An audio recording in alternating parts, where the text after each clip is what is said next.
Hola amigos, estamos aquí nuevamente en Alégrate y sé feliz, pero en esta ocasión tendremos la entrevista con el Dr. Aguilar Moreno en su consultorio. Acompáñenme. Hola a todos, bienvenidos a Alégrate y sé feliz. Soy Jimena Tejeda Legorreta y en esta ocasión estamos en el consultorio del Dr. Aguilar Moreno, quien nos tiene un tema muy interesante. Gracias, doctor Aguilar, por recibirnos en su consultorio. Muchísimas gracias a ti por tu presencia y la presencia de todo tu equipo. Esta es su casa, el día que ustedes gusten. Tengo entendido que hoy vamos a hablar de un tema muy interesante para los hombres. Correcto. El tema de hoy es un tema bastante interesante para todos los hombres en general y para las mujeres también, déjame decirte, ¿eh? El tema de hoy va a ser disfunción eréctil. Entonces es un tema candente para todos, para toda la gente que nos está viendo en este momento. Claro. ¿Y qué es la disfunción eréctil? Mira, la disfunción eréctil, pues bueno, es la incapacidad, la definición es la incapacidad ya sea permanente o parcial de poder lograr una penetración y digamos que suficiente como para mantener una actividad sexual, pues bueno, satisfactoria para ambos, ¿no? Hay que mencionar también que la disfunción eréctil, pues bueno, no es un problema per se, cuando es algo ocasional o cuando es algo pues que puede resultar intermitente, ¿no? Se vuelve un problema ya cuando es algo que prácticamente está sucediendo todo el tiempo, ¿no? Entonces ese es el principal problema con la disfunción eréctil, que no siempre sucede, digo, que ocasionalmente puede haber alguna cuestión emocional o alguna cuestión pues sobre todo en la psique o en la psique del hombre que pueda condicionar que de repente pueda fallar ocasionalmente. Claro, ¿hay algunos síntomas con los que las personas puedan reconocer que tienen disfunción eréctil? Pues bueno, desgraciadamente, pues uno de los principales síntomas pues es muy evidente, ¿no? Que es el no tener una erección. Prácticamente ese es el síntoma. Sin embargo, bueno, también se puede relacionar con cuestiones, por ejemplo, como la eyaculación retardada. De repente hay mucha gente que no puede eyacular aún teniendo una erección, o hay gente, sobre todo más frecuentemente, que tiene la famosa eyaculación precoz. Y entonces se pueden relacionar mucho de estos temas, ¿no? Pero el síntoma principal es el no poder lograr una erección lo suficientemente firme como para poder lograr la penetración en la mujer, ¿sí? Claro, ¿cuáles serían las causas? Hay diferentes causas, tanto físicas como causas psicológicas, ¿no? Las diferentes causas físicas podemos encontrar trastornos pues, a nivel cerebral, podemos encontrar trastornos a nivel vascular o de los vasos sanguíneos, podemos encontrar trastornos a niveles hormonales, ¿sí? A niveles musculares, o sea, en todos los diferentes sistemas del cuerpo podemos encontrar diferentes trastornos que nos pueden llevar a disfunción eréctil, ¿no?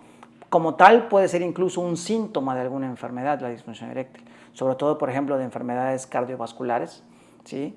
En algunas ocasiones, pues bueno, parte de la fisiopatología o de las causas ya puede físicas estar relacionado a algo, por ¿no? estar relacionado. ¿Por qué? Porque al final de cuentas la disfunción eréctil simple y sencillamente es, pues el pene es un órgano al cual le debe llegar toda la sangre, o cuando tiene una erección es porque le llega toda la sangre. Si hay algo que cause, por ejemplo, el bloqueo de los vasos sanguíneos, que eso sucede mucho en los pacientes que, por ejemplo, tienen aterosclerosis, que es los tapones de grasa que se pueden formar dentro de los vasos sanguíneos, eso va a hacer que no llegue la sangre suficiente al pene y por ende no tenga una erección, ¿sí? Entonces, esa es una de las causas principales por las cuales un paciente puede llegar a tener disfunción eréctil. Claro, ¿existen algunos factores de riesgo? Sí, existen muchos factores de riesgo y la realidad y lo bueno a saber es que son factores de riesgo, nosotros le llamamos modificables. ¿Cuáles son los principales factores de riesgo para disfunción eréctil? Tenemos uno, es la inactividad física o el sedentarismo. 2, el tabaquismo. 3, la diabetes. Eso no es tanto modificable, pero es tratable. La hipertensión, ¿sí? Tenemos también, por ejemplo, los trastornos ya un poquito más directos o que afectan directamente al pene, como por ejemplo hay una cuestión que se llama enfermedad de Peyronie, que son placas de calcio que se forman dentro del pene y eso hace que tenga el paciente dolor en el pene y, bueno, y eso le lleva a disfunción eréctil. Tenemos trastornos ya psicológicos, como por ejemplo la ansiedad, como por ejemplo pues cuestiones más psicológicas, ¿no? El estrés familiar o el estrés en el trabajo, o sea, cosas de este tipo pues todo esto, sabemos que la sexualidad es algo que pues son muchas cosas las que pueden influir para tener una relación satisfactoria. Así como la mujer, yo le digo a mis pacientes, así como la mujer, pues es todo un conjunto de cosas para poder lograr pues una relación satisfactoria que influye la cabeza, influye el cuerpo, influye todo esto. El hombre también es igual, ¿no? Entonces, si el hombre, por ejemplo, hay estrés en el trabajo, llega cansado o llega, y además es un paciente con obesidad, y además es un paciente que tiene... Se le van juntando más cosas, todas de las que ya estaban. Mucho de esto, pues bueno, mucho de esto es el control de esos factores de riesgo, ¿no? O sea, esos factores de riesgo, pues bueno, mientras mejor los tengamos o mientras los desaparezcamos, No se vayan acumulando. es mucho mejor para este paciente y no tenga disfunción eréctil. Doctor, y yo creo que la pregunta del millón, o por lo menos la que todos están esperando, es: ¿hay manera de prevenir la disfunción eréctil? Claro que sí hay manera. La prevención es la parte más difícil, ¿eh? Es lo mejor. Pero siempre la más importante. es la más importante. Siempre lo mejor va a ser prevenir. Siempre va a ser prevenir antes que lamentar. Entonces sí tenemos forma de prevenir. ¿Cuáles son las partes importantes de la prevención? Número 1, el ejercicio. Hay que hacer ejercicio, hay que movilizarnos. Número 2, ¿sí? Hay que dejar de fumar. El que fuma es importantísimo. Número 3, hay que visitar regularmente al médico para que tengamos bajo control la diabetes, la hipertensión, la obesidad, ¿sí? El colesterol, los triglicéridos, o sea, todo eso tenemos que tenerlo bajo un control bueno y regular para que podamos mejorar. 3, hay que reducir la ansiedad y hay que reducir el estrés. Esa es una parte muy difícil porque generalmente nuestra vida es una vida en la que el estrés persiste todos los días, ¿no? Pero bueno, ahí sí, yo siempre le digo a mis pacientes que tienen que dedicarse el tiempo necesario y personal para poder mejorar esto. No hay nada mejor que el ejercicio para esto. La verdad es que el cambio que hace el ejercicio en tu cuerpo, tanto a nivel físico como a nivel mental, es impresionante, ¿no? Entonces, el poder hacer ejercicio con regularidad, el poder tener una buena alimentación, te digo, el visitar a los médicos regularmente, hace que estos factores de riesgo mejoren y eso nos va a llevar a mejorar, ¿sí?, la calidad de nuestras erecciones y obviamente eso va a llevar a que tengas una vida sexual mucho más satisfactoria, ¿no? Tanto el hombre como la pareja, porque al final de cuentas esto es de dos. Entonces, pues me queda claro que lo más importante es la prevención para poder llegar a un destino sano y satisfactorio. ¿Cuál sería el diagnóstico, doctor? Ok, el diagnóstico generalmente es clínico. O sea, la mayor parte del diagnóstico en este tipo de enfermedades pues es clínicamente con el interrogatorio directo que hacemos con el paciente. Y bueno, también tenemos algunos cuestionarios, ¿sí? Hay uno que se llama Cuestionario Internacional de Función Eréctil, con el cual le podemos hacer ciertas preguntas al paciente y digamos que de acuerdo a sus respuestas pues nos categoriza en números o un cierto número de puntaje y eso nos va a decir qué grado de disfunción eréctil tiene, si es un grado leve, si es un grado moderado, si es un grado severo.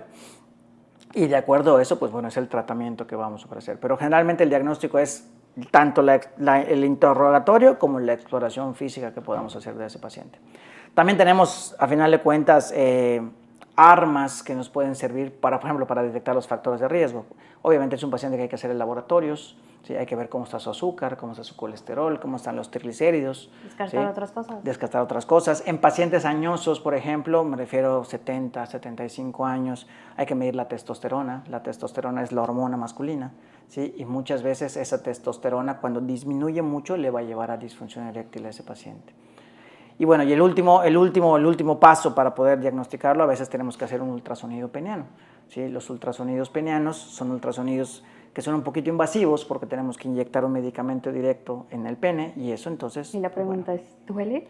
Ese sí es invasivo y ese sí molesta definitivamente, ¿no? Es provocar una erección artificial, entre comillas, con un medicamento y el ultrasonido mide las velocidades de flujo de sangre dentro del pene, digamos que en flacidez y en erección.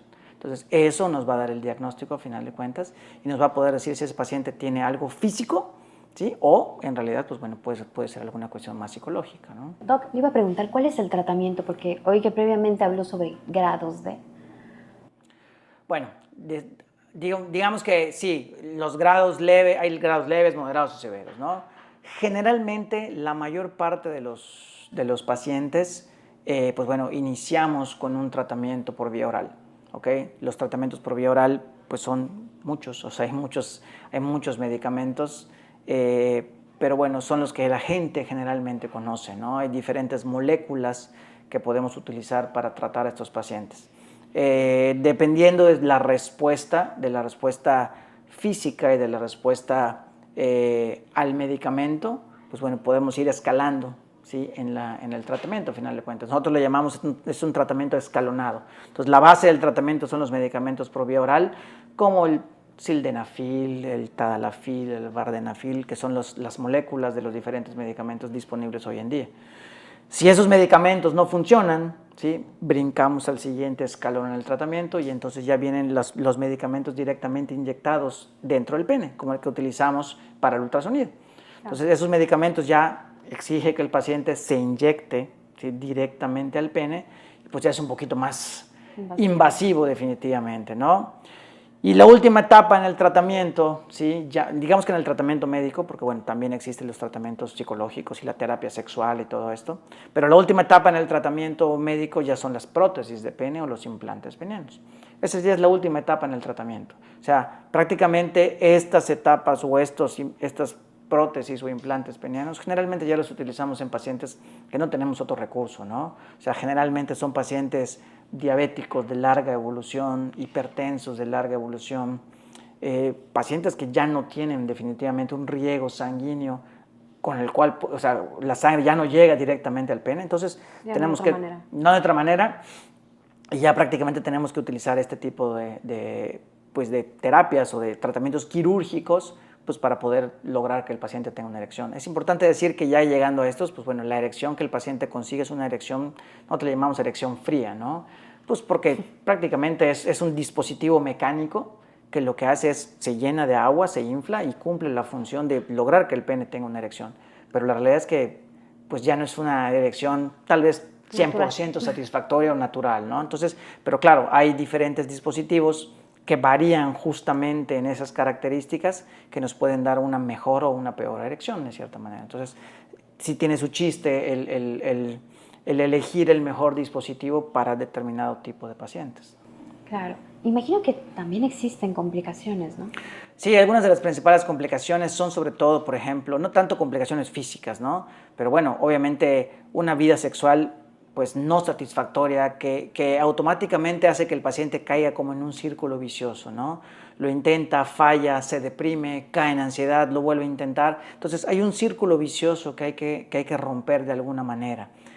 La terapia de pareja, o sea, el poder, el que la pareja asista con el paciente a la consulta, eso de repente es muy importante, porque hace que la mujer pueda entender muchas cosas y también de repente hay alguna cuestión ahí de reclamos, que no me gustas, que si esto, que si lo otro. Entonces, la mujer tiene que entender un poquito qué es lo que está pasando con su pareja para que al final de cuentas el hombre pueda salir adelante con este problema, ¿no? Claro, como ya decíamos, es de dos, ¿no? Es de dos y eso es muy importante que ambos lo entiendan. Gracias a todos por acompañarnos en esta entrevista sobre disfunción eréctil con el cirujano urólogo, el doctor Aguilar Moreno. Gracias, doctor. Gracias, Jiménez, gracias por tu presencia aquí en el consultorio. Ojalá podamos tener más programas para los tres futuros pacientes allá. Nos encontramos directamente en el Hospital Star Médica. Estamos en el consultorio 724, en el 7º piso del mismo hospital. Pues seguramente sí lo visitarán mucho, doctor. Y para todos los que tienen dudas, preguntas, comentarios, no olviden dejármelos en mi Instagram, @jimelegorreta. Hasta la próxima, amigos.